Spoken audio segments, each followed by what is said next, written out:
तो अब कंट्रोल क्या होता है? कंट्रोल होता है if you acquire more then 50% stake इधर डायरेक्टली और indirectly through your subsidiary, the control is acquired. आप खुद खरीद लीजिए स्टेक या अपनी सब्सिडरी के थ्रू से मोर देन 50% स्टेक करा लीजिए, कंट्रोल मान लीजिए। इवन ये भी चलेगा कि आप 40% खरीद लीजिए, अपनी सब्सिडरी को बोलिए वो 20 खरीद लेगा, तो भी 40 और 20 60 हो जाएगा, तो कंट्रोल मान लिया जाएगा। दूसरा कि if the acquirer has the power over the acquiree and the acquirer is exposed to variable returns and it has the ability to use that power to affect those variable returns, we may conclude that the control exists. मतलब खाली stake खरीद लेने से भर से नहीं होगा, we should be exposed to the variable return.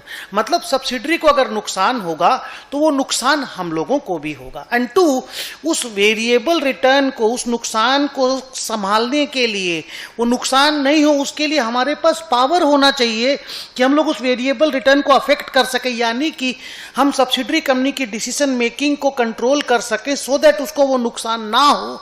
That is also very very important. तो इस पैराग्राफ को अगर मैं समरी करके बोलूं ना, तो the acquirer should have power over the investee, the acquirer should be exposed to variable return and the acquirer should have the ability to affect those variable returns. तब जाकर के माना जाएगा कि अक्वायरर के पास कंट्रोल है ओवर अक्वायरी।